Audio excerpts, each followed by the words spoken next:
So 4 weeks from now, when we come back here on the 29th, we're going to do another live special. NXT is taking over the WWE. It's taking over Raw. It's taking over SmackDown. 2 years from now, I don't know that there'll be a spot on that roster that isn't occupied by somebody from this room. We are here. We are live. NXT. We told you we are the future until you told us the future is now.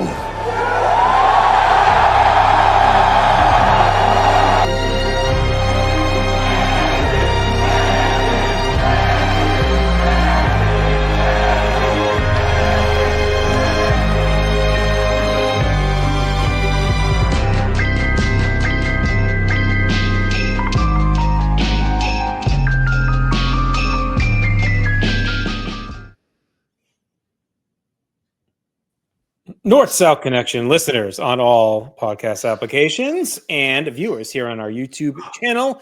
Welcome to NoSo Takeover. It is a journey through NXT Takeover.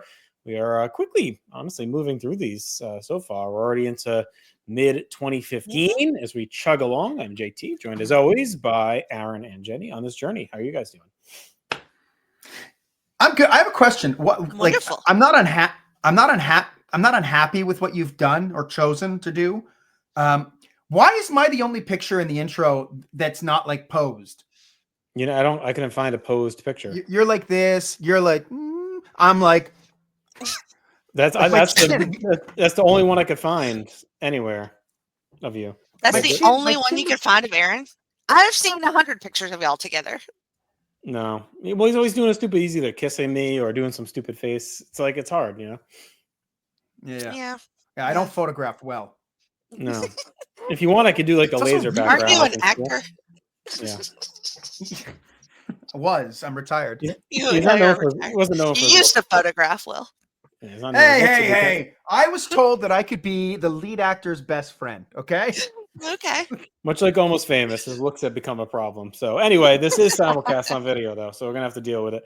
So we're gonna go ahead and dive in. I think we're gonna get right to it. So we're gonna cover we cover each takeover here. We do one per episode, and at the end we'll do some awards, some trackers, and enter any new candidates into our NXT Hall of Fame as well. Oh, so, can't wait. I'm sorry. Any more nonsense? No, you're good. Okay. No. I mean, look, there's gonna be nonsense. I'm not gonna lie. Oh yeah. Nonsense, malfeasance, all of it. All right, May 20th, 2015, NXT Takeover Unstoppable. We're still at Full Sail in Winterpark, Florida. And we have a pretty stacked up card. We've kind of settled into the 6-match cadence. I feel like we started with 5, and now the last few have been 6, which seems to be a pretty good flow overall. And we'll see if that continues or if we dip back down. I don't think we ever get too much past the 6th spot. I don't know if they ever even... The matches just get much longer. Yeah, the shows get longer, but yeah. I don't know if they ever go to 7. I'll be curious if any hit that number. But for now, we're at 6. We did have one pre-show dark match as Dash Wilder and Scott Dawson. We haven't talked about them, but we will plenty going forward. Then known as the Mechanics defeated the Vaudevillains, Aiden English and Simon Gatch. So thankfully, we don't have to feel Simon. Do you think they got the name Mechanics from listening to Steve Austin's podcast? It's possible. As a team and an act, like they're generally pretty meta. So, you know, and they're known as like good workers and good hands. So I guess it wouldn't surprise me if that's where it came from. Because he would always, for anyone who didn't know, he'd always return before he went to WWF. He'd say, "I was a good guy. I was a good mechanic in the ring." Like that's what he'd use to describe himself. My I did guess not know is that. yes. That's where it's from. Would be my guess. All right, so we're going to start the nights with our opening match, and that is Finn Balor taking on Tyler Breeze. Jesus fucking Christ. To determine the number 1 contender for the NXT Championship. We do get a pretty good opening, which I liked because it really shows like NXT catching fire. We're getting more talent showing up. We have big stars hyping it. Fans are buying in more as a true alternative. The show feels more alive, whereas I think the early takeovers felt more of like super underground and definitely like a training, play like area. And it felt more like you go to a wrestling school and every Thursday they have like the students work a card or whatever. You know, like that's kind of how it was like in the early days a little bit. But this feels now like it's like, okay, like It's a fans show are on its own. Yeah, with the network and more people watching it, it feels like it's more of an event in a real promotion. The profile's certainly up, I think. There's a quote at the beginning too that I think is really important to bring up because I think it really spoke to the sentiment of everyone at the time. I don't know if you caught it on this watch, but I think it's a tweet that they put up, and it's someone saying, "Thank you for giving us NXT and wrestling again." Yeah. And I think that's such a telling that encapsulates at least why I was so excited about NXT at the time, because it felt like wrestling for me again. Yep. That's Agreed. cool. I've heard a lot of people say that. Yeah. It was refreshing. It was needed at the time. You know, we talked about it when we started this, how stale WWE was for many fans. So, and it's continued to grow. All right, we get a really cool Tyler Breeze entrance. You kind of get the models on the catwalk. A big pop too. He's definitely over in this NXT universe, and he is an interesting category or interesting cat. We'll say that because I think in NXT, he feels he's one of the. We've had a couple, but he really feels like a big star here, and it feels like a guy that they should have probably known, and I think they did because he doesn't really go up for a bit, and when he does, they don't prioritize him. But this guy feels like a guy that should just be here, and he works here. The crowd likes him. He should have been like an NXT lifer type of guy, and it ends up kind of almost playing out that way for him. But some guys, I think, just not everyone. They're still in a very developmental mindset, but not everyone had to be prepared for the main roster. And Breeze was screaming a guy right now that like perfect here, perfect top level gatekeeper. The Balor entrance is red hot too. We get the Demon here, of course, because it's Takeover, and he's fighting for the title shot. So a big pop for him. I thought the crowd. What about the Satanic verses when he comes out at first? Like that's new to the presentation. Were they satanic? It was like there's all that like weird dark, and then the music starts. He's also dressed like a dinosaur. I don't know if that's. I thought that was like a Star Wars. That's not like a Star Wars language. I think he's just European. And he sounds like right. You want a wonga? It's like one of the Muppets that talks to the Mandalorian. Well, the only reason I call it that is because I was once researching for a production of Macbeth I was doing satanic verses, like to kind of put over the background for the witches, and it sounds. I'm telling you, it sounds exactly like that. Like it's like someone choking in a pit somewhere to music. Oh, you should have done. I know you like to do a lot of parody stuff. Can you do something like Macbeth, but like with Mac the Knife, like the song? I don't know the song Mac the Knife. What the fuck is wrong? Is it with Bobby? I don't either. Is it Bobby Kevin Darin? Spacey You know and Mac the Bobby Knife? Darin? Yeah, I'm sure I know it. How does it go? Sing it for me. no. It was also back in the day. It was a McDonald's commercial. Whereas like Big Mac, like the Big Mac had like a. I don't want to play it because we'll get banned on YouTube. But Mac Tonight was also I think it was Big Mac. It was called Mac Tonight or whatever, and it was the hamburger would sing. I did pull up another song, infamous wrestling song with satanic verses though.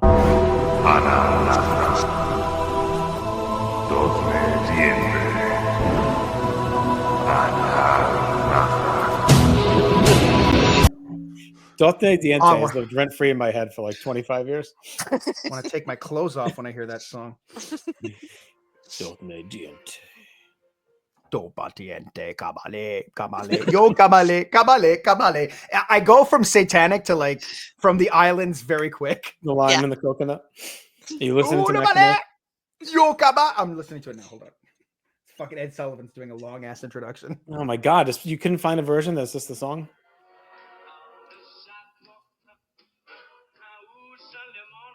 I can't understand it. Oh my God. All right, just listen to it in between shows.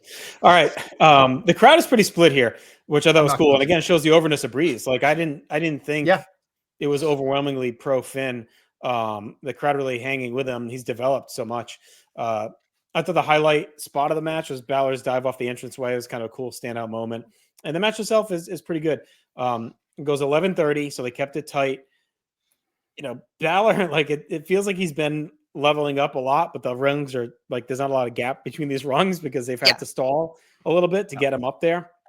But I ended up going 3.5 on the match. I quite liked it as an opener. I think Finn continues to show that he's going to be a future top guy in NXT. And Breeze plays the role we've been talking about him playing, and that is just the gatekeeper to the main event world in NXT. So, Jenny, what did you think of this one?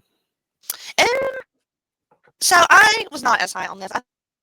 And this will be the last show where I can complain about the weeks of TV that I had to watch, okay? Because this is where we stopped on PTB NXT. So I won't be able to complain about that, but I just got really tired. So this was supposed to be a triple threat match with a Tommy, and then he got accosted. And he has an odd injury for somebody who's been accosted in the parking lot. He has a torn rotator cuff, which I feel like that's more like a repeated movement. You think they just made him throw a bunch of fastballs or something? They're like, all right, Tommy. Yeah, it's like, what the fuck? We're going to murder you if you don't throw 50 heaters down the middle. Just pick a better injury.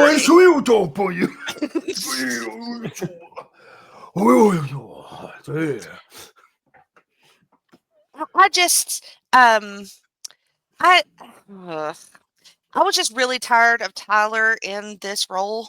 And well, do you think you should go up, down, or gone? Like, what are you tired of? What part of it? He was just stuck, right? He just kind of, like y'all said, like we've said about the gatekeeping, and it just tired matches. And I mean, fun gimmick, and he's great, but he's just, I think he's just mid.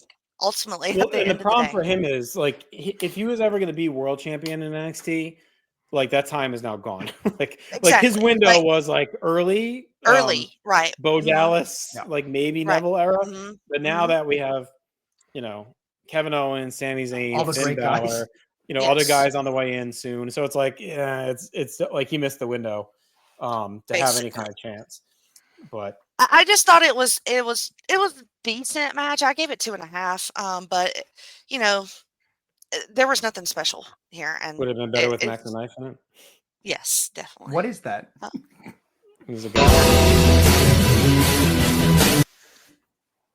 He wrote Satanic Verses. Nasala. Dante Diente. I will never not find Owens walking by a Tammy in the parking lot unfunny. Yeah, it's very funny. Kind of just looking at him like, but it is continued. That's been one of our through lines for the show so far, right? Is that Tommy's just a Kevin's giant an asshole? Yeah, or Tommy's just a big cuck bitch. Like he's been put in the corner pretty much since his debut and has not escaped at all. No, he's not in line for anything. And I remember like the Andre at 31, which would have been right before this, pretty much, right? He got eliminated. I remember picking him to win. Like he's in it, he's gonna win it. Like this is a big push for him, and he ends up getting punked out. And who wins? Sandow, I think, wins out or whoever. So it's the Big Show, isn't it? Oh yeah, Big Show. Like the guy who absolutely did not need to win the tournament. Look, I think it was interesting. This match was fun. I'm closer to JT. I'm at 3.5. I think it's a very good match. I think it's very good. But to Jenny's point, I find it a little soulless. Like I don't. Yes. There's nothing really exciting about it, but I think it's very technically solid, which is why I'd bump it up. They're also, the commentary is all over Balor. Byron's back, dragging us down. Yeah. Talking about they're close enough to when Dexter finished that they can use Dark Passenger as like they're in that like 5-year window where people remembered it. And then Rich Brennan starts telling us all about the Eye of Balor, but not enough information. So here, in Irish mythology, he didn't say the brown eye of Balor, did he? No, he didn't. Balor or Balar was the leader of the Fomorians, a group of malevolent supernatural beings and considered the most formidable. He is often described as a giant with a large eye that wreaks destruction when opened. Balor takes part in the Battle of Mag Tuired. I don't know what that battle was, and is primarily known from the tale in which he is killed by his grandson, Lou of the Tuatha De Danann. It's L-U-G-H. So, in other mythologies, he's associated with the Greek Cyclops or Callum. He had to take over the eye. That's their Italian cousin. You better pay up. Anyway, 3.5 stars. Very good match, but not really great. Hey, Lou, doble diente, eh? And Balor is now the number one contender because this was a number one contenders match. Right. Now, Yeah.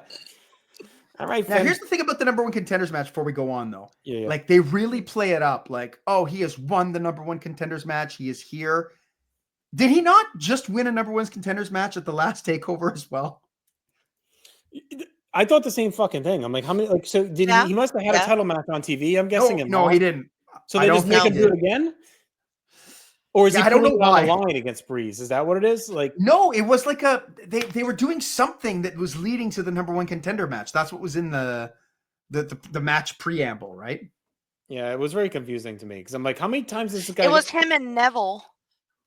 Yeah, I thought so. It was supposed to be. Yeah, like was how many it supposed times, to be him and Neville? No, Neville was the month before. Yeah, and that was for number one contenders, right? Yeah, that was a tournament. Wasn't it a tournament? Yeah. Maybe because Sami needed the rematch because of the bullshit that happened. They made him fight again. Win another title shot. He should have still retained. So he fights again. I think that's all it is. I guess we're probably overthinking it. Yeah. No, I think we're underthinking. I think it's very confusing. They underthought it. I think is the problem. Yeah. Caliente. Is it caliente? Does that mean hot? It does. Well, hell is hot. Yes, it is. Muy caliente. Also, why is Stephanie in between these matches hanging out with the mountain from Game of Thrones? Were they trying to sign him or something? Yeah, a house. That would have been cool. Yeah, but she's cool. Why wouldn't you want to hang out with the mountain? Well, he doesn't. I don't think he speaks English. I think he's the Eye of Valor. Oh shit! I don't want to fuck with that thing then. All right, Jenny, what's our next one? Brown Eye of Valor. Oh shit! I had to hydrate. Okay. Well, whispering guy was from Role Models. Is that? No, Super Bad. No, whispering guys. No, it was Role Models. Yeah, Role Models. Right? He's trying to give him the tips on how to. He's like, I can't believe you said it. It's like a forgotten movie during that. That's how many great, like, we get none of those anymore. And that's how many of those great, like, kind of half raunchy, half coming of age movies that were in that time. Like the 15th best one would be like one of the best movies today. You know, it's like Role Models is almost completely overlooked, and it was fantastic. I love that movie. Well, and that's why when a movie like Unfrosted comes out, which I mean I'm not comparing them, but it's funny. Like, so it's like, a comedy, like, and it's like you wouldn't even compare it to those ones, right? No. I mean, I know I didn't see the Jennifer Lawrence one, right? That was kind of supposed to be in that vein. It was a little rough. Yeah. So it was just a golden era from whatever it was. Like Old School kind of started it, I guess. Well, something about Mary kind of like rang the bell in American Pie, but then Old School kind of started it. And they kept like everybody kept leveling up. Like Anchorman was Will Ferrell, then Steve Carell, 40-Year-Old Virgin, then Seth Rogen for Knocked Up, and then Paul Rudd and like for Role Models or whatever it was, right? Like, or even like one of my favorite is like Hall Pass, and I feel like that's not even ever talked about, and I think that one's fantastic. Yeah, and Dodgeball and Superbad, like there's so many, it's ridiculous. If only there was a podcast that covered that era of comedy movies. That'd be nice. You know, I think The Hangover probably killed it. No, there were more after that though. Was there? Because Hangover's like 09, and they're still going into like 10, 11, 12. I think I mean as the franchise. Like by the time the third Hangover hit, there was no more of them, I don't think. Yeah. And maybe that was Hangover on those movies. Drove right into the ground, Hangover. Thanks. The third one's actually not bad. I'm sure it's fine. It's closer to the first because the second they strayed, and I think they realized like they kind of lost that love and feeling. I think they kind of went away from like what made it. So the third one, they go back to Vegas and they kind of recreate the original. Yeah, that's better. So. Right. All right, moving on this takeover. It is unstoppable as we stopped it at least 80 times already. We have a tag match with Bayley and my bestie Charlotte versus Emma and Dana Brooke, who is very good at fitness, as she have some sort of fitness model background, from what I understand. But you know what? I liked her in this match. She's not good, but she's fun to watch. No. And and her team up with Emma is just, a bunch of heel ladies healing it up the way that they do, and there's a lot of chemistry there, just not a lot of like in-ring savvy ability. And then Bayley Yeah. Bayley and Charlotte are, of course, miles above them and handily whoop their ass in this match. Char gets a cool DDT, of course, a figure 8 on Emma, which I love, and natural selection to win. So a lively match. It's fun. The ladies look good for the most part. I gave it 2 3/4 stars. This felt What like about Survivor you Series '88 or guys? something, where you have like the mega powers, and then like they're fighting Haku, like Bayley and Charlotte feel Yeah. almost like inovercomable. Yeah, it's quick, which is good too. It's under 7 minutes. It's kind of this felt very Saturday Night's Main Event-y, like the two superpowers taking on the Ultimate Warriors taking on the Super Ninja, right? Like that level of Saturday Night's Main Event type of match. I went 2.5 on it. I thought it was very perfunctory. I do like the story of like Emma projecting her failures onto Bayley. I think she's I do think there's a potential good story to tell with Emma. We'll see if they do it. It's that like this was her spot, right? Her and Paige got the golden goose on the main roster, and then these girls all came and took Emma's role here, and she's suddenly in the dark a little bit when she was the one that started this revolution with Paige, and now like suddenly everyone loves the horsewomen. I don't know if we're quite there yet, but everyone loves Sasha and Charlotte and Bayley, and yet here she is. Not viewed at that level anymore. So I think it's an interesting story they could tell with her. And she does a little bit of it here, kind of projecting those onto Bayley for her being the loser that can't get over the hill when really Emma was the one that could never overcome Paige. So I like the hot tag from Charlotte to come in and clean house was good. But really to me, this was Charlotte and Bayley. It's about them. But to me, I struggled this whole match, like just feeling bad for Emma. The allure faded. She didn't even feel like she was on their level. Like it's a tough slide. It was a year ago. Like it wasn't that long ago, and she's just out there. The bubbles are no longer there, and they're trying to make her. Hey, that's awfully close to this. It is, yes. You think he's just punching the bubble? Yeah. And then the golf. We can have fun.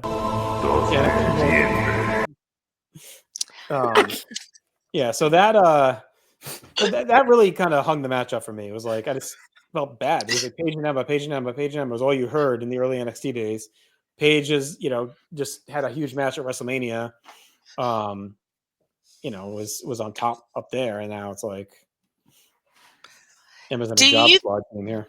So when Dana Brooke comes in, is it smart to put her with Emma, or should they have pitted them against each other?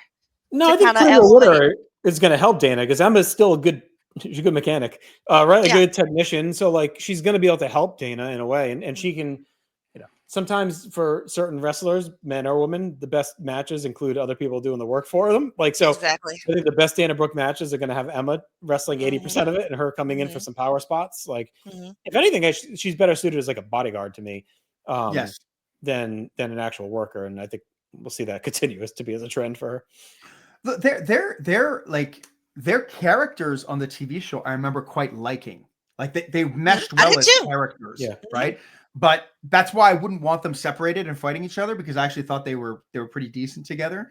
I need to mention Dana Brooke's ridiculous arm pose where it's like one arm up, and the other one's doing like no, she's putting her arm over her other arm, and why are you doing that? Like she's stroking it. Her arm. Like stroke your breasts or like your face or your. Some people like their arms stroked.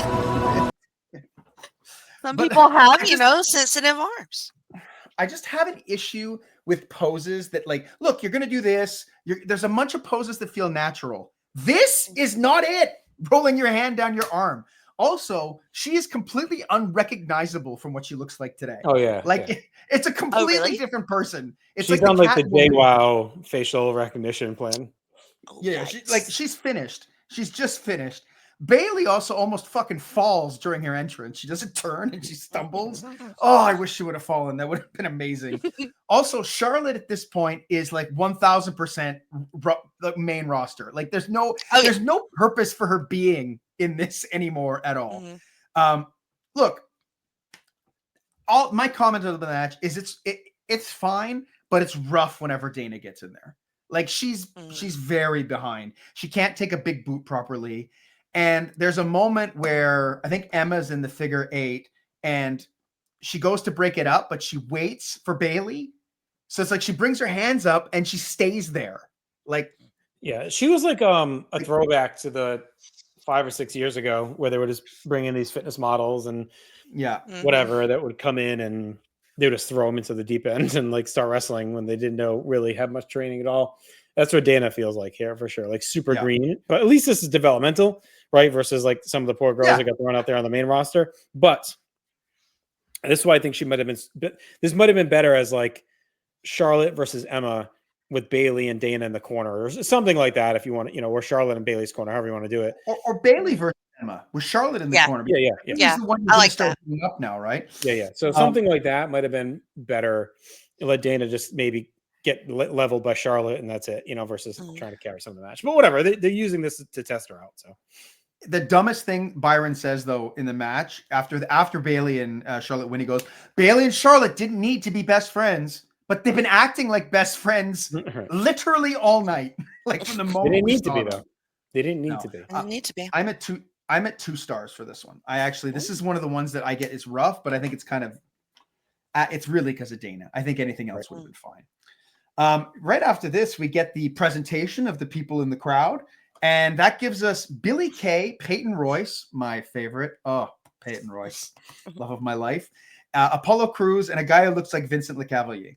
I don't know if that's a reference anyone understands. I do know who that is. I don't remember who the guy in the crowd was though. But I will say the Apollo Crews still here as Uha Nation, not renamed yet. And he gets like a surprisingly big pop. Like even he seems surprised when he gets it. It was like completely out of nowhere. They chant for him. They chant like Uha or whatever. So it like completely caught me off guard. It was like Billy Gunn at Survivor Series 01 when he does the famous turn. The crowd pops. He's looking around like, whoa, isn't that for me? That's what I felt like. It was like he kind of was like, oh shit, like everyone knows me. And this was another guy like a Tommy that I remember being a pretty big signing when they brought him in. He was like a pretty decent sized name on the indies at this point. So I think he gets overlooked now. By the way, he was on TV the other night. I didn't realize he's still around. I was like, shit, this guy's still going. Is he still the Nigerian prince now? No, he's just Apollo Luz. Did they ever give an explanation when he just stopped being that character? I didn't even know he was around, so I guess not. I have no idea.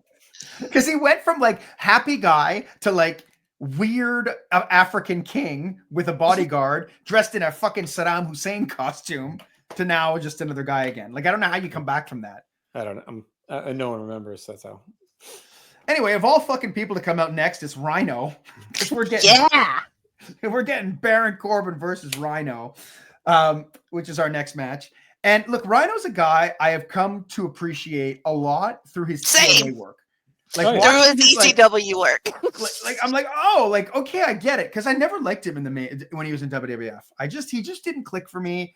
I never really enjoyed him, but I love his body's fucking weird. It's like it's straight and wide. Like it's like you made him out of clay. Really you can't strong architectural student drew him. It was like someone that doesn't fuck up lines. Like they had a ruler and a compass. And they're like, I'm just gonna draw this guy with perfect angles.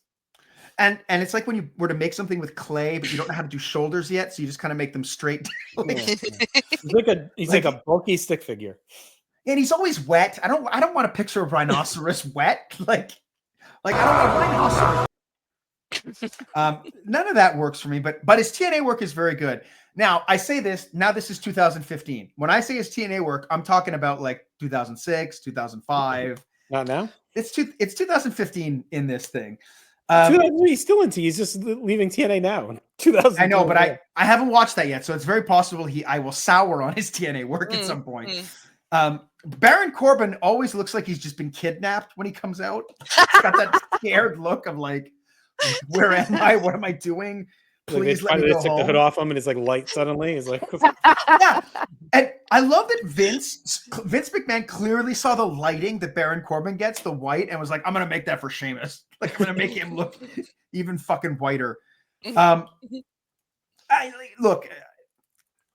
to probably enrage Jenny, but like, this watch it's kind of turning me around on Baron Corbin a bit. Like, I actually don't mind him in this role at all. He's got this great segment where he throws Rhino into the corner and gives him like 1,000 knee lifts. And I'm like, oh, this intensity is what he should be doing. Like, he should be the intense guy. This match is not a squash like all the other Corbin matches we've seen. I actually think it's a pretty good back and forth. Decent match, good power match. It didn't expose Corbin for me. Like, it's not like he was in there with a veteran guy and you're like, oh, okay, he's a rookie. I thought he looked fine. I think it's not spectacular, but solid. I feel they're both a bit sluggish. I really like Corbin selling the exhaustion of the match, which is something he hasn't had to do a lot, but I thought he pulled it off well. But for me, I'm at 2 3/4 with this. Like, it's not quite good, but like, I could watch it. And I like the progression of Corbin. Like, this is a decent character on this show. I don't think it works on the main roster yet. And I'm sure we'll probably never talk about that until he leaves. But I think on this show, this character, I think it works well. I'm going to actually agree with you. And I'm sure that's very surprising. But I think for me, Rhino elevates this match. And Corbin, I love him. It's not good, like you said. It's okay. It's an okay match, which is a step up for me in a Corbin match. And he holds his own. I mean, he looks all right. He's not. This is the most that we've seen him, basically. Yeah. Not gotten much out of him, and this is a good showing on his part. The crowd seemed kind of into it. The End of Days wins it though, and as it does. Fun to see. It's fun to see Rhino and NXT for me. 2.5. Yeah, I went 2.5 as well. I mean, it's just a Haas match. I thought Corbin had some pretty good aggression. I think character-wise is good because he's starting to develop a little bit of the edgy, and the character he'll push forward, which is the angry, the guy who's angry at all the indie legends that are coming in, right? And he's like, basically, I didn't need to go work for 20 years in Japan. I'm just a great athlete and I got recruited to come here. So like, screw you guys. Like, that's what you get for working so hard. Push, to the top because of my look and my, aggression and my athleticism. So it was fine. Rhino's a good guy to use here to put others over. I actually think Rhino's the type of guy I think we talked about our last episode or the one before that about some guys that could come down from the main roster with some credibility. And instead of these dudes having to all fight each other all the time, who can we bring down to actually add some name value? And Rhino winning this wouldn't have been surprising. So like I think a win over Rhino here is actually pretty good because I don't think it's like a foregone conclusion that he's going to take the L. So I would be fine with Rhino sticking around in NXT as that guy who uses for some name value. Maybe he wins some matches on TV, but on pay-per-view or on Takeover, puts over others. I think the problem is Takeover is very quickly, we're not far from it getting where the card tightens so much. Yes. There's not a lot of room for guys like Rhino or others to just like, troll along. Like we have about, the first however many we've had, 6 or 7 of them are like that. But we're really close to getting to all right, every match either has like a big debut, top level feud, or one of the top 2 titles. And that's it. Close to it. This might be the last one. I think the next one. The next one is like packed, right? Big, it's big. Yeah. So, all right. So our next match is a tag team match for the tag team titles. Our champions Blake and Murphy take on Big Cass and Enzo Amore for the tag team titles. They have Carmella with them, of course. And pretty good TV build here with Blake and Murphy attacking Enzo to add some heat. Enzo, Cass, and Carmella super over. Again, they're stars here. Now, we talked about like Breeze. Feels like he's the perfect size for NXT star power-wise. This act feels like it's ready to go. Like, put in it for them and then move up. I don't think they actually come up until after Mania. And they were rumored for a while, like to move up because they are more than ready for the big stage. And Enzo has the type of delivery and Cass has the presentation and look behind them. And Carmella's got the look that that the main roster they're going to do okay, right? It's not going to be an Adam Rose situation where it's like, okay, in a small arena the act is over, but then you get to the big arena with the big crowds. No, this will carry because Enzo can talk. Cass is huge and Carmella's hot, right? So like they kind of have all the things they need to move up a level and be over. And they're not great workers, but they're good professional wrestling. They're good. They're good as a tag team. Yeah, like they're perfect tag team wrestling. What they need. The crowd is ready for them to be champions here too. Like they're all in. I thought the match was smooth. They had really good chemistry. I like the heat segment. I like the hot tag. A really good spot with Cass dragging a very dead Enzo over to try and get the win and finish things off. We do get a big heel turn here, and it's a pretty big moment for WWE, and that's Alexa Bliss, who had pretty much just been like a low-level face female worker. Didn't have much of a character. She was like a pixie or a fairy. Or, it was something stupid. So she turns and joins Blake and Murphy, and it's great heat like right away. Like she helps them retain, and the crowd is pissed because they really wanted Enzo Cass to win the gold here. So it was a good twist on it, and it sets her up. Good heel Trish vibes for her here. Just kind of the cute, perky little baby face, and suddenly like has an evil hot look to her immediately as she turns. So I thought that the turn was well done. I think Blake and Murphy needed like a little bit of extra juice to their presentation because they're great in the ring. They get their little techno music or whatever, but it's like what they really needed was they really needed. They needed like an edge or someone that could talk a little bit for them. That's what they didn't have before. So I thought that really added to the presentation, and I think it'll help them long term. So grade wise, I went 2 3/4. Again, I don't think Enzo and Cass are fantastic in the ring, but they hit their spots. And Blake and Murphy is still figuring it out. I think they're like on the cusp of being a team that can carry other teams. They're not quite there yet. I think they need like dance partners to really move, eclipse something, but they're not going to carry like Cass to like a 3.5 star match or anything. No, I don't think they're there yet. Not at all. When they come out, Enzo and Cass, the reaction is crazy. Like it's really crazy. And I think one thing we haven't talked about with them is how awesome their entrance music is. I think their entrance music is really spectacular. The way it kind of starts like the Italian stuff and then goes kind of dire, like with those deep beats. I love it. The beats is just the beat's good because it's like low enough where it's like it's almost like a slam poetry beat or something. Like it allows Enzo to be able to like rap over it or like talk over it, but it doesn't fade into the background, but it's still like strong enough where it's so I agree, it's really good. Solid music. I love that Cass isn't 7 feet tall. He's 7 foot tall. Yeah. I love it. Love it. Byron almost ruins the whole thing though by saying, "I love these guys. How you doing?" I just wanted to, if I could have reached through the screen and strangled him, I would have. Shocking. Corey Graves loves Carmella already. Like very on. Were they together yet? When did they get together? I think it's gotta be after that. It's later, but he's talking her up a lot. He calls Enzo calls Blake and Murphy Cottonelle. For some reason I thought was funny. Very awkward, soft spelling by Cass. He like stumbles over his words, so maybe he needs STFW. Like it's already a misspelling of a word. Don't make it any more complicated. Wesley Blake looks like such a fucking loser with those pigtails. I hate them. I was angry immediately. Murphy makes everything work though, and I never noticed how great he was like at the time.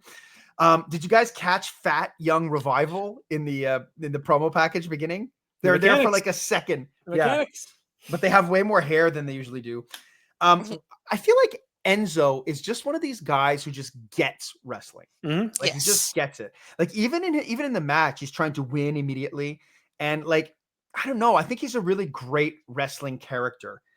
Cass is also an incredible, I think he's a really great hot tag. Like, especially for such a small guy like Cass. And actually, he's gotten even better at it. Like now that in his other stuff, and then he's Big Bill. So the Italians were going to win, and then Alexa Bliss and all that comes out. I like that they kind of put they like Alexa Bliss on their shoulders. Elizabeth Banks. But I love the pairing. Movies. Yes, I know you got me all worked up about her. But I think this was a really good match. I found the match wasn't not really good. It was a good match, not a ton of story to it. I went 3, but I thought it was a good tag team title defense over acts. I don't have much more to ask for at that point. Yeah, I mean, their hair is just it doesn't match with the rest of their techno shit. Like, I don't know. Maybe it does. Maybe I don't know that culture, and that's appropriate. I don't know. But I don't know how to describe that music. It's not. It's techno. I don't really know either. It's dubstep. Yeah, I guess it's dubstep. Yeah. So then I guess that fits. I don't know. They got the hair. They should do something better than that. They have nice hair. So anyway, also it warms my heart to hear you praise Enzo, because I feel like not a lot of people do that, and I like Enzo a lot. He's someone that should have had. He's just. I don't know. I don't remember what even happened with him. He should. I don't know the story either, but he had a sexual assault allegation. That's right. Yeah. Oh, but it turned out, it turned out to be nothing. But he still lost the job. Right. Now, but then he got weird, right? Didn't he like try and like show up at ROH or something? Like, or WWF? He showed up at the Survivor Series in the crowd. But then he did it at ROH too, Jenny. When we were there, remember that he was like, "Oh shit." Didn't he debut? I don't know if he debuted officially or they were like doing a tease thing. Remember, he was walking through the crowd with a sign or something, because he's good even at the end at 205 Live as the heel champion. He's pretty good in that role too. Yeah, he's definitely a guy that got it. He should have had more of a run. And I really thought this was going to be their night to win. The whole match was set up to look like they were going to win. I was so unbelievably pissed off at Alexa Bliss. Like, I don't give a fuck about you. What the fuck are you doing? Like, I lost my shit. I was so angry that Enzo and Cass lost. And the crowd not having any of this. A title defense to booze. Nobody wanted this. Nobody wanted it. It's a good turn for Alexa, but yeah, I just wish it was their night. I did 2 3/4. You think Enzo and Cass need to win the tag titles in NXT, or could they go without doing it?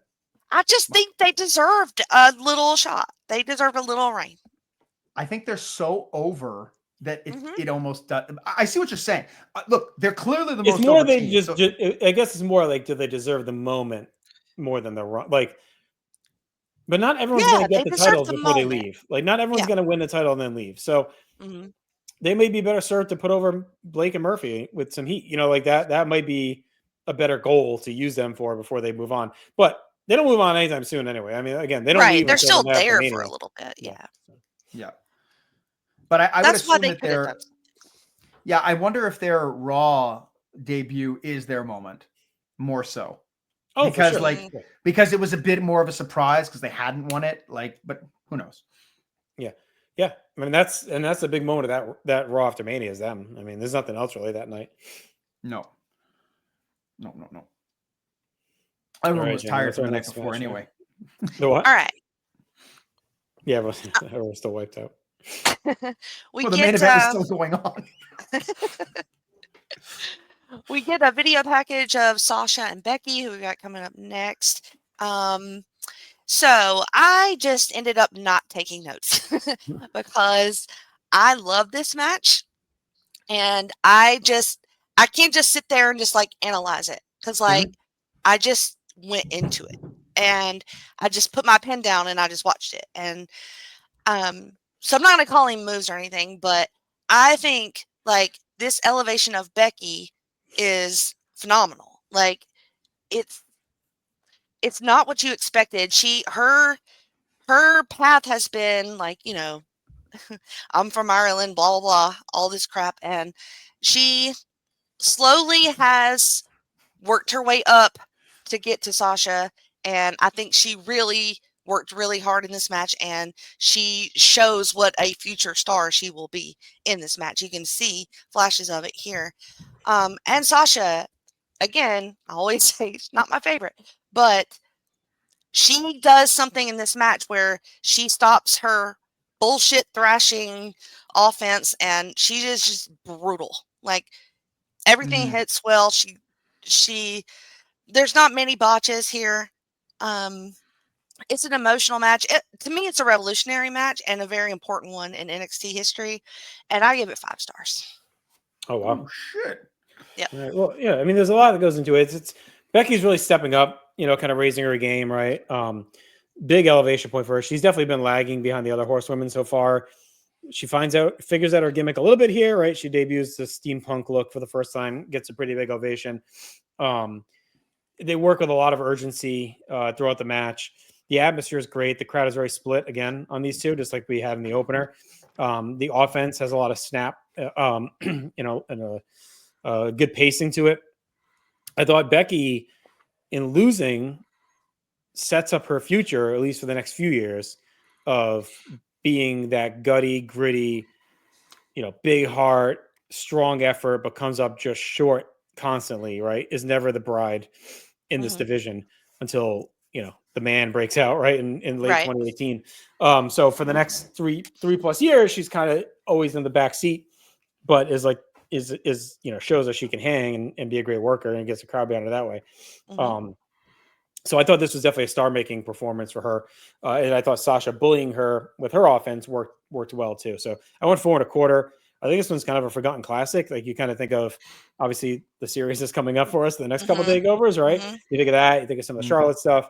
And then later on, you think of, Shayna and Kyrie and Rhea, et cetera. But you don't necessarily think of this one for whatever. I wasn't even thinking of Sasha Becky as like a big man. When this came out, I'm like, all right, this is like Becky getting her chance, and maybe they'll hit 3.5 or whatever. But no, this exceeded expectations for me. Yeah, I quite enjoyed it too. I'd like to just mention that Becky Lynch is very, number one, not very ambitious, and number two, really bad at achieving her goals, because in the pre-match package, she goes, I came from Ireland for one reason, and that's to win the NXT championship. And it took her like 8 years to win it. Yeah. But she's that slow but steady person. She's kind of like a background player, Yeah. Oh, I just stopped it before the best part. Becky's hair is also... Yes! That's Undertaker song. Can't believe he doesn't use it. Sasha's only 23 years old here too. That's wild, crazy. I don't know about you guys, but when I first started watching NXT, I didn't know what they were chanting at Sasha. They're chanting Sasha's ratchet. No, she's not. I had no clue what that meant. You thought like her tool, like, we found Sasha's. I couldn't make out I couldn't make out the word ratchet, and then I heard ratchet, and I didn't know what that meant either. Yeah, I thought it was a tool. Like, my dad had like 8 ratchet sets. That's all I know. It's hammer. No, it's not. No, it's not. What I like about there's a lot I like about this match. I really like them countering basic stuff we never see. Like Sasha counters Becky doing a drop down. When a guy usually the guy just runs over it. I liked seeing somebody actually try to counter that move. Like, it's one of those just weird accepted things in wrestling. I like Becky countering the leapfrog. I love all that kind of stuff. And I love, Jenny, that you mentioned her nastiness. Like, I think she just gets so vicious and nasty, like she's going out of her way to hurt her. Yes. That's what I like. She's not trying to win anymore. She's trying to hurt her. Straight up cunt. Like, she's a cunt in this match. Yeah, it's so effective that the crowd starts chanting, Sasha's going to kill you.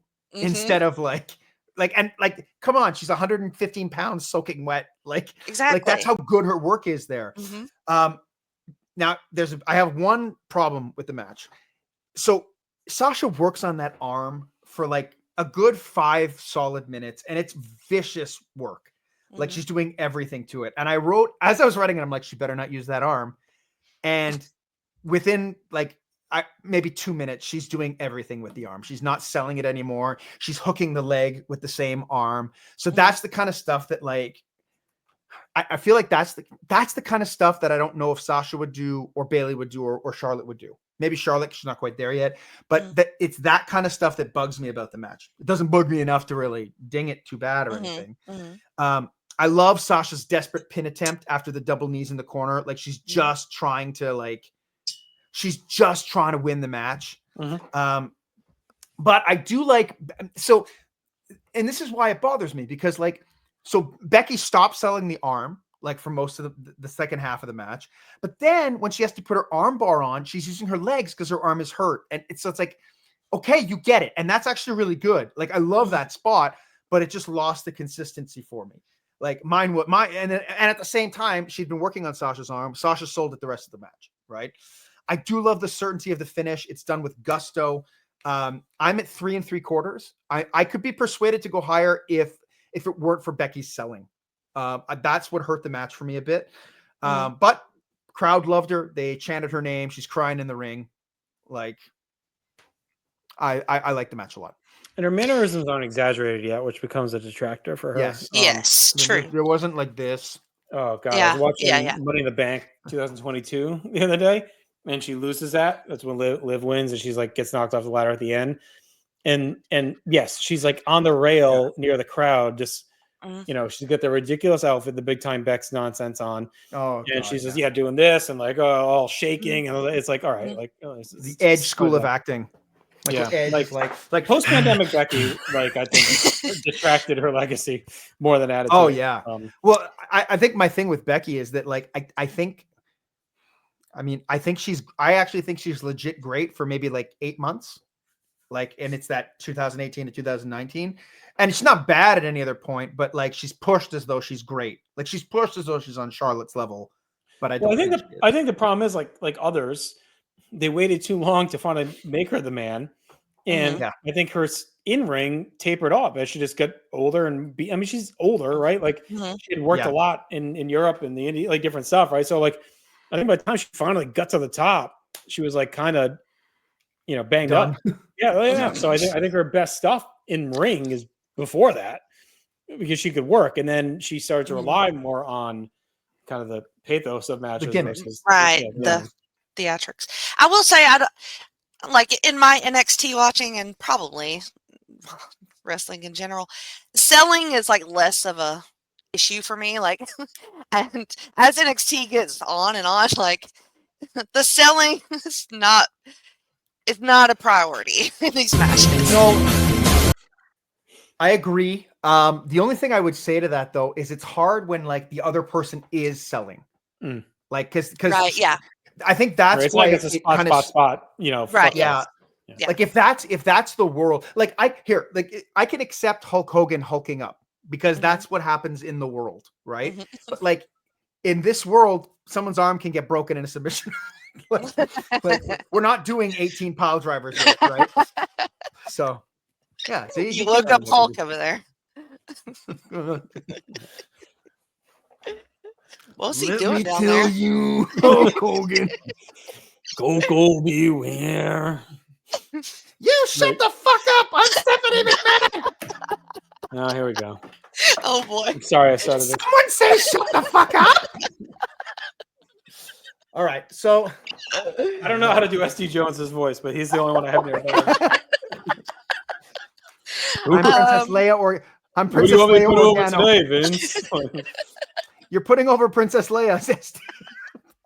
I don't have any wrestling figures. I just have an astronaut. What the fuck else do I have up here? Yo, and you skulls. want to fight Umbaku? All right. We're really off the rails. So we're going with that. We're going to the main event. Shit. We do have a key mug from Tim Slonka. Oh shit! I got this weird Viking bender from my uncle's house. I don't know what this is or where he got it. That's cute. I like that. What's in reach? That was random. Share your disc moment. This is me in Romeo and Juliet. All right. Let's get back to. Let's get back to the main event.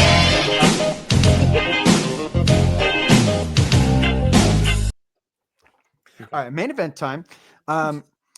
We're back to Kevin Owens and Sami Zayn. This time, Kevin's the champion. I love how the video package is what it is, but the last thing is Kevin Owens saying, "I'm going to teach my son a valuable lesson. When you start something, you finish it."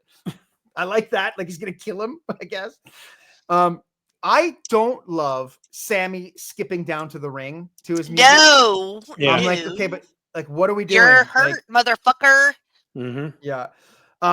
Major troll too with Owens coming down wearing the John Cena shirt and then pretending to throw it to the crowd and then not. He's so good at that little shit. Well, and this is where it starts right up until on Sunday's main event, a week ago or whatever. Like he had the Dusty Rhodes shirt and the Gold Dust shirt on, and it's like his shirt trolling is iconic through his whole run, and it already starts here. Yeah. If you're gonna wrestle in a shirt, use it, right? Yeah. I was a little in this one. No, take it off. This match was a bit slower and much less intense than their last match, I found. Mm-hmm. But let's chalk it up to Sami being really hurt because he had hurt his arm apparently with the power bomb, but no, he was doing this thing on the steps and he dislocated his shoulder. Like you can actually see when it happens when you're watching it. That's his Raw debut. He gets a U.S. title match with John Cena in Montreal. It's such a big moment, and he throws his arm out, like walking to the ring, posing. That's pure Sami Zayn bullshit. Yeah, but he guts through this match. I mean, so good for him. Yeah, it's not a great match though. No, I mean, look, a triple threat. I know Tommy's dead in the parking lot, but like, could this have been? Could they have put Balor in here? I don't know. Maybe it was like the story ends up being fine, I guess. But like, maybe if you're trying to look for more of a match, right? Like, put a third guy in to help them along. But the way they end up taking it is fine. Yeah, I mean, they're obviously covering for Sami's injury, so they're doing the brawling through the crowd and stuff like that. It's not bad. Like, I don't think these guys can have a bad match together. Like, they're just very strong. But it's slow. It kind of culminates with Zayn getting fucking his head smashed on the ramp, and now he's just dead. And now the refs are pulling Owens off. But like, if they aren't, here's my problem: if you're not going to just award the match to Owens, you can't pull him off. No, like you got to let him try to finish it off. Right now, they eventually just end the match again, which is fine, like because he's got a horrible concussion. The match is what it is. I'm at 3.5 for the match. But I love the ending of Regal getting out there and getting in his face and Owens just headbutting the fuck out of him. Like, I thought that was a great spot. We'll talk about the post-match after. But as for the match, lesser than the one before, still really good. I went 3.5. Like, I don't think it's bad. I think it's very good, technically solid, just not as inspiring as their last one. Yeah, I went 3 3/4. Zayn's been built as the ultimate underdog, which is great, and Owens is a ruthless killer, and it's only been a couple months, right, for them. So it's like they've established a lot of lore for these guys. Owens is willing to end his best friend's career, just to meet his goals. Much more aggressive than Becky in that goals, meeting those goals. Going right away. Unique structure, but I thought the finish was unfulfilling. Yes, but the beatdown is so visceral that it's like you get it, but it's just like suddenly, all right, Kevin Owens wins. I think they should have had him pin him. I think he should have refused the knockout and then put his foot on him and they make him count. All right. Like then at least you get that release of the 3 count versus just like the bell randomly ringing out of nowhere. And that's it. You don't know if it's a DQ too. Like it could have been a DQ. Like you don't really know where they're going with it. So like that felt very much, it's like they tried to almost run back again. Like we saw it last time, like the Cena Brock style, just beat down, so convincing, or Sting Vader, right? But this ending definitely, to me, felt like very blue balls a little bit until the post-match debut.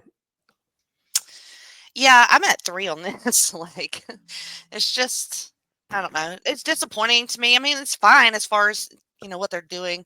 They're getting in the crowd a little bit more, moving around, which is okay. But, yeah, I just didn't like the finish at all. And it just felt too like middle-y for me without the good stuff in the middle. I don't know.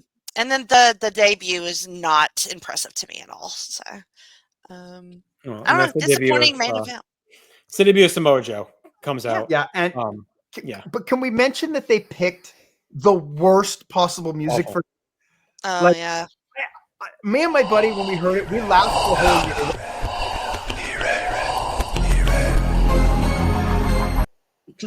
Yeah, it was awful. It was terrible.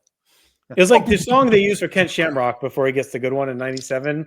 It's like, they always go back to like the late '80s Bigelow sax song, like when they just have a random guy debuting and they don't have a song for him yet. Dun, dun, dun, dun, dun, dun, dun, dun, dun, dun, dun, dun. It's like they always go back to that when they need it, but the crowd is fucking goes nuts for him when he comes out. Oh yeah, which is great. Yeah, they love it. Yeah. Yeah, I can't believe they didn't shit on the music, but yes, they are very happy. And it actually feels like a big deal because they're signing all these independent guys. Well, that's kind of the guy, right? Yeah. Like at the time. He never thought he'd go. There were rumors that they wanted him to be Umaga, right? And he turned that down. So you're thinking, okay, he's never going to come now. Like he's a TNA guy, ROH guy. Yeah, and him making the jump was like a big deal. Like it's like, oh shit, he's coming. Like anyone may come if Samoa Joe's finally coming. And he looks legit right away. Like right away, he looks legit. He looks fat. Well, that's not compared to like Bull Dempsey or like he looks, to me, he looks less fat than Kevin Owens. Yeah. I think it's crazy that Joe and Sting debut like around the same time, because those are two guys you thought maybe would never be, making the leap or whatever to WWE after all those years. All right, so moments, right? I think it's a bunch here. I think it's NXT again becoming NXT. The touring now. We didn't really talk about that part of it, but they are like doing loops, which is a big thing. The crowds are revved up. It's a show. Balor wins another title shot. Thor Bjornsson in the crowd. A lot of luminaries. It's the first Takeover women's match not involving a title was on the show. So that's that tag. We hadn't had one that wasn't just like the all right, it's the women's title. For the belt, the Divas division becomes a women's division in NXT. That's a big thing here now as well, too. It won't happen on the main roster till WrestleMania. But for now, we have the Divas divisions eradicated in NXT. Alexa Bliss's heel turn, Becky's debut of the Steampunk. I noted this, too. I think it's like one of the earliest, if not the earliest, strong style women's match. We had seen some of it with the men seeping in, but it felt like this is the first real women's match that was like, working the hard hits of the neck, suplexes, strong strikes. Like this felt like the first of the women to like go that route that had been infiltrating wrestling at this time, right? Big in New Japan, obviously that's where it started. It was named, but Ring of Honor, etc. And now it feels like here it's like, oh wow, even the women are doing this shit where they're just battering each other. And then Joe's debut. So I don't know, any other moments I missed there? I mean, you can maybe count the Atami injury, but I don't think it's that good. He's not working. Did you say the Alexa turn? Yeah. Oh, you did. Okay. Yeah. All right. Here's some stuff I thought worked. Let me know what I missed here too, if you want to add any in. I thought it worked to start with the fan cam footage of Atami getting attacked. Like I thought that was like a unique way to do it, because it would make sense that there's fans out there before the show, kind of gathering, and someone threw their phone on to capture. I thought it was well shot. I thought, even though Balor had already won the number one contender shot, this has kind of been a takeover staple, is to have like a number one contenders match to set up the next guy so far for these first handful of takeovers. So I thought that was a good, added importance to the card. The demon entrance, worked. I liked the commentary specific to the strategy change of a match from triple threat to singles. I thought they did a really good job explaining now what, Balor and Breeze had to deal with when they were prepared for Atami to be in there too, and now they had to shift their mentality in the ring. Again, I like the video about the NXT touring and building the underground vibe. Enzo and Cass's pre-match promo worked great. Owens being a cross-brand superstar, kind of the first on NXT. Like Paige, kind of, but not really, because she never came back down. But Owens had already, been up there, challenged Sheena, and wrestled him at least once by now. Or has he wrestled him yet? No, it's coming later. He fights him at Elimination Chamber in May for the first time. Yeah. So that might be right after this. But he's about to embark. But he'd already been on TV and challenged him and attacked him. So he's really positioned as like a cross-brand guy. And again, him as the bully, crushing Regal with the headbutt. And then ending with Joe was kind of a soft launch out of Zayn. So Zayn is done. Owens has wiped him out. He's going to move on. We know when he comes back from injuries, he's going back to the main roster. He's done here. So how do we offset that? It's kind of classic Paul Heyman ECW booking. One guy's on the way out. We bring in a new surprise to replace him, right? It's like Raven's leaving. Here comes Jerry Lawler, So like whatever it is, like right, you forget about who's leaving because you're immediately, with the next surprise, right? Sandman left. I forget who replaced it. It's always like something right after that he tries. Just incredible. Yeah. Well, but even Lesnar, right? Like Rock leaves after 28, Lesnar shows up. So it almost felt like ships passing in the night happened a lot at this time. So this is another one of those. So that's all the stuff I thought worked pretty well on the show. Kevin Owens just being a dick in general is just works. I also think, and this is a general note, but I think they're really nailing everybody's music. Like I can't think of Yeah, except for Joe. But like, I can't really think of too many guys where the music either doesn't work or doesn't fit the character, and nothing really sounds generic. Like even the Seizure Bros, like their music is really unique, right? Mm-hmm. So I think that's actually a big plus to NXT because I found this was a period where I got bored with a lot of the main roster music. Like Seth Rollins, Dean Ambrose, it all kinds of sounds the same, Right. Whereas like Tyler Breeze is completely different than Sami Zayn, who's completely different than Sasha Banks. Like, so I really like that aspect of the show. Jen, anything else that you catch that worked? No, I think y'all hit it all. All right, so just to wrap up here on the notes on the show, some stuff I thought didn't work. Byron Saxton just drags these shows down. Like, I'm ready for a 2-man booth. Like, I think Graves has settled in nicely as the color guy. So I think we just got to find a good, whether it's Brennan or whoever is the main play-by-play, and get rid of Byron. I don't think he adds anything at this point to the mix. Has there ever been a 3-man booth that's been better than the best 2-man booths? No, I mean I like Gorilla, Piper, and Bobby. Yeah, but that wasn't never as good as Gorilla and Bobby alone. No, I don't think there's ever been a 3-man booth that exceeds for sure. I wonder what the obsession is with doing the 3-man booth. Larry, Zbyszko, Tenay, and Shivani. I do like that one. Tenay. He's okay with that. Larry mocks them both. What about Bobby and no, never mind. It's just a funny thing. Like it's like I wonder why they insist on doing it. Like yeah, because it's to this day thing, I guess. But even that's mainly 2. So I don't know. Yeah, like I watch a hockey game. It's 2 voices, and maybe they'll have a third come in every now and then, like with like a backstage interview or like some analysis. How about Jesse, Lord Alfred, and Elvira? The best of all time, obviously. Oh, tell me, Elvira, what are you doing? So what didn't work, Byron. Tommy is just cooked. We talked about that. Cooked and put out the pasture. Balor again, just in another random title shot match. I actually think you could argue they could have left him off this card, and just kind of kept him hot. Have him watch the main event. Yeah, they could have done that. The Full Sail crowd, for all the positives of the brand growing and catching on, this crowd is becoming self-aware. It's a robot becoming alive. Like it's like all of a sudden now they're thinking, oh, we're part of the show now. We're going to be the new ECW arena or the new Impact Zone, right? So like they're ramping up chants. Like you can tell they're getting themselves over a little bit more. It's only going to get worse from here. You don't like it? At times, but at times I feel like it's too masturbatory. Emma back in NXT, again, we talked about that, feeling bad for her. While it's nice to see a non-title women's match, I thought it was a weak use of Charlotte and Bayley. We talked about that issue as well. Felt like a mega power squash. And then Joe's theme sounds like a game show song. I was waiting for Chuck Woolery to come out and manage something.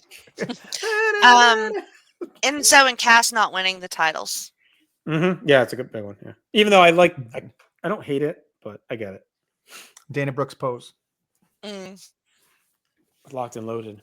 All right, let's get to our awards here. MVP of the night, I went with Becky. I'm not gonna say she was the best worker in the match, but I thought she came into this in clear 4th of the Horsewomen, but without the horizon. So she may still be 4th coming out of this, but I feel like there's oh, okay. She can That's work, why she's here. And now she has a character, and maybe she can add to the depth of this division. So I thought if anyone gained something on this night, it was her. To me, Sasha, we know she can already work and she's over. We know Finn can work. We know Owens is red hot as a heel. Joe doesn't really do anything, right? So I don't know. Becky seemed to me to if there was one winner on the show, it was her, because she came in kind of as a no better than an Emma in my mind, and then she leaves as okay, she can be part of the mix now. I like those points, and I agree with that. I think that Sasha is the MVP for me just because my feelings about her completely changed when I saw this match. For the most part, I just and this will be probably the peak of my enjoyment of her.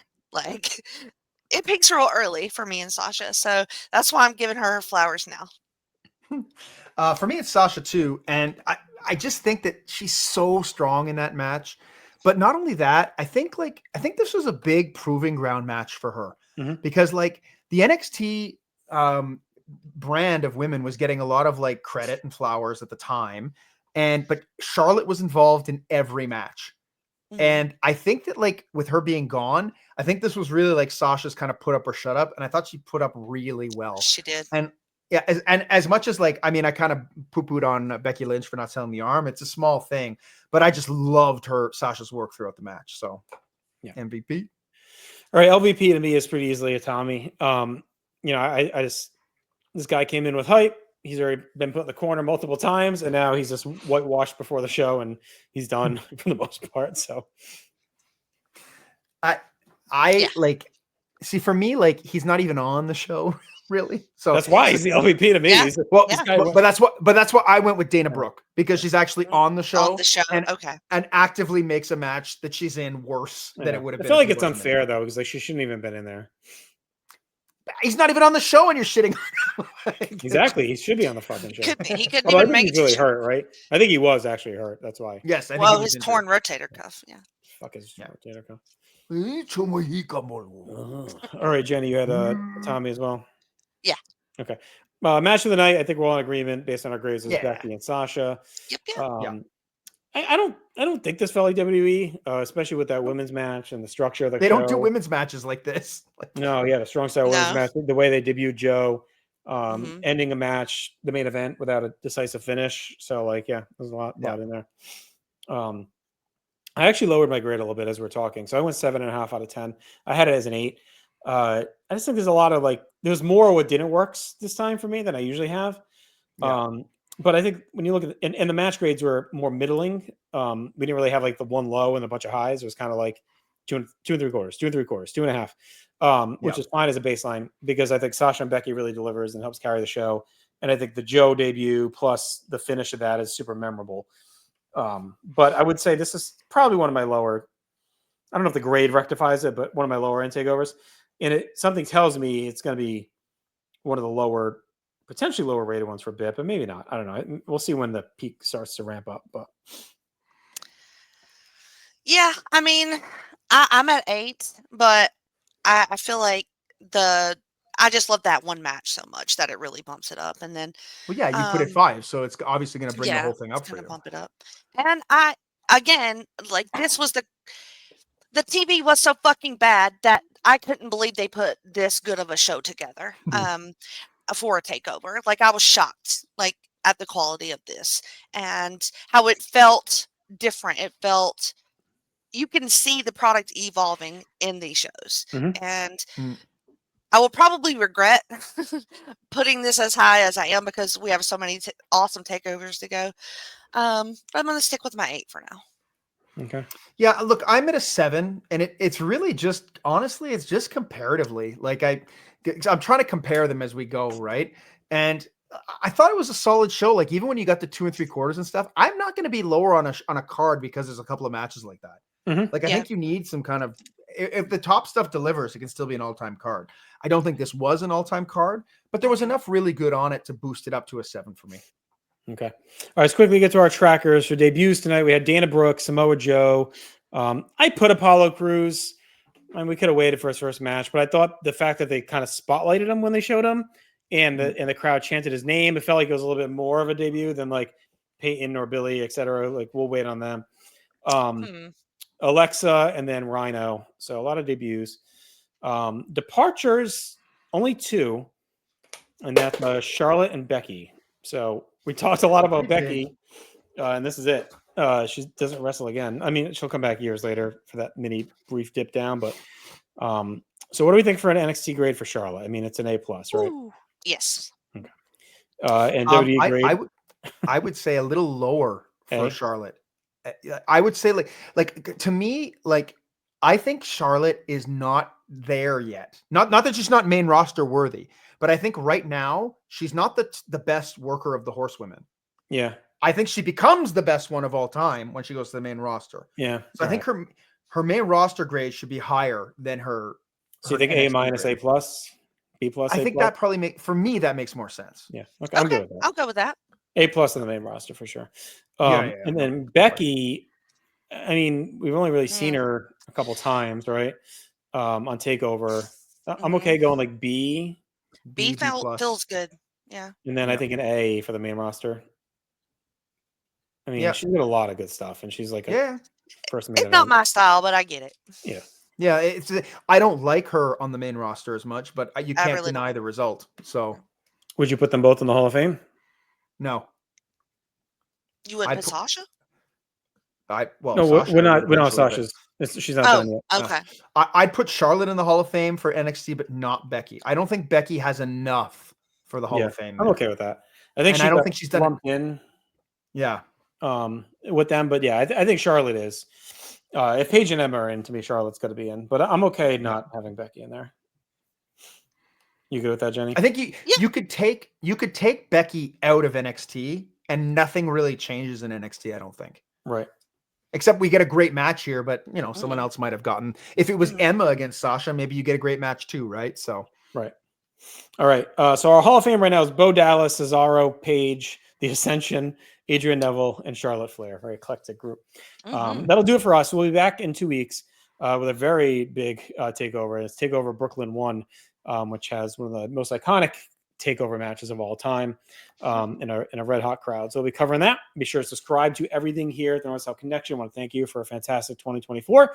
WrestleMania Steven coming very soon. So we'll have tons of content here on the NoSo. Subscribe on YouTube and all podcast apps for the audio versions. I want to thank you for your support and continue to take over your life and the world. I don't know. I'll get there. And be unstoppable.